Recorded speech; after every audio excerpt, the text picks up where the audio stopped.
Junior Dos Santos predicted, Francis, he predicted that he'll be the first fighter ever to knock you out. What do you think of that, Francis? What do you have to say back to him? Don't be so nice. I'm not about to say something nice to him, but I don't just have to say nothing to him because people have predicted many things, but when they get into the octagon, they realize it's not as much simple as they thought, Then most of the time they get disappointed, or even when before they realize what's going on, they are down. So I don't think Junior is the guy who's going to do that and make that happen.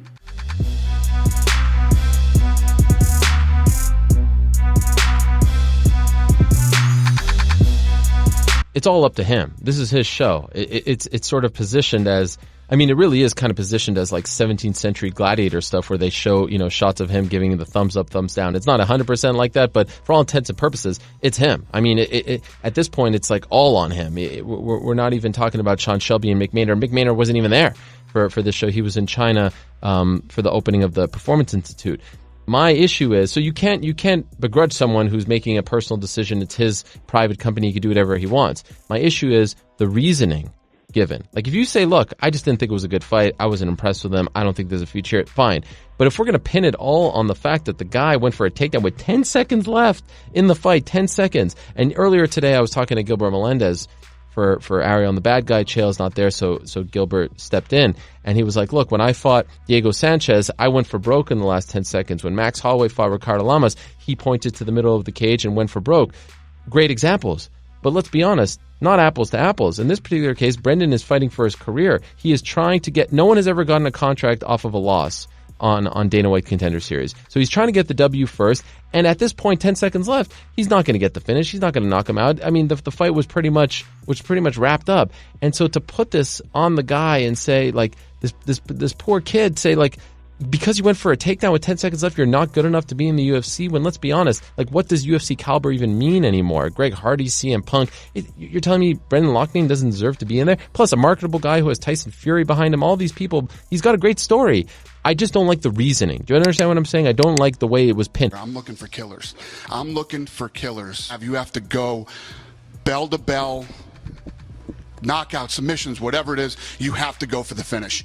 And, there's a lot of talent out there in this world right now, and I'm looking for killers. I want killers. What does that mean? What does that mean, you want killers? Like, what did Brendan not do that Puna did?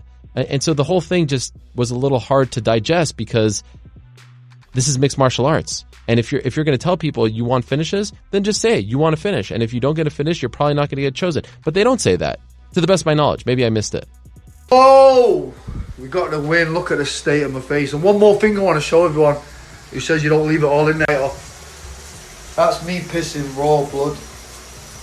You don't want to don't leave it all in there. Fuck you.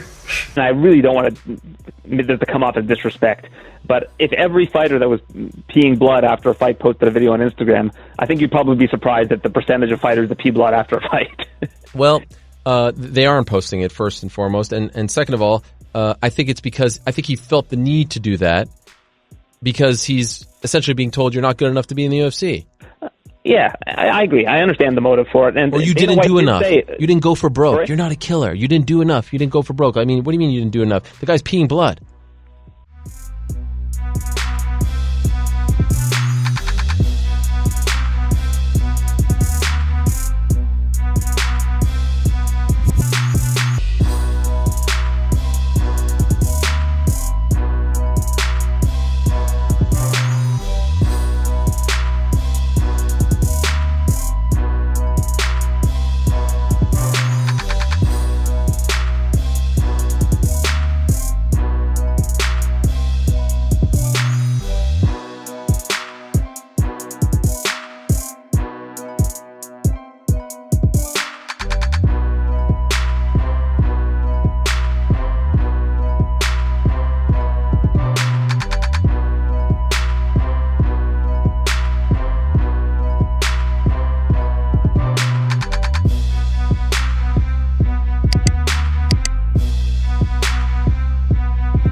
you know, I saw the quote that came out this week that the MMA fans were so stupid thinking that this would be some kind of competitive fight, and you know, and as a consequence, you're going to get rich.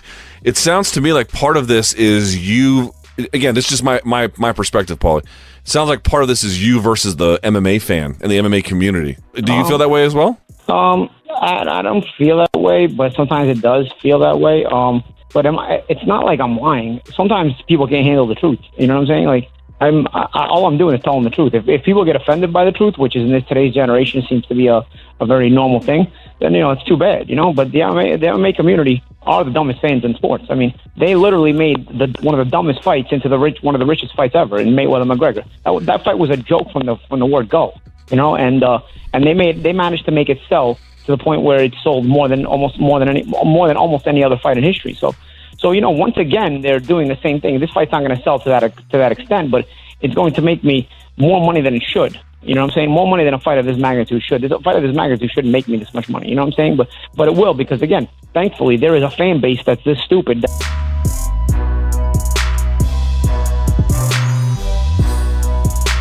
Let me ask you this question. I want to break this down a little bit, because there was talk of you and Jon Jones, and Jon Jones actually responded, and he said it would be a good fight with you, which is, you know, very credible to yourself to have him respond like that. My question is this. Obviously, you want to get that fight, because who wouldn't want to fight Jon Jones? It's a big fight. So everyone's going to say yes. Johnny Walker, light heavyweight in your division, had another impressive knockout. What are your thoughts on him? It's like, is he like the next coming of a Jon Jones type guy? And I think there will only be one Jon Jones. I'm excited about the future of the light heavyweight division. You know, I really feel like God anointed me to be a fighter, and I'm going to have to take on every comer.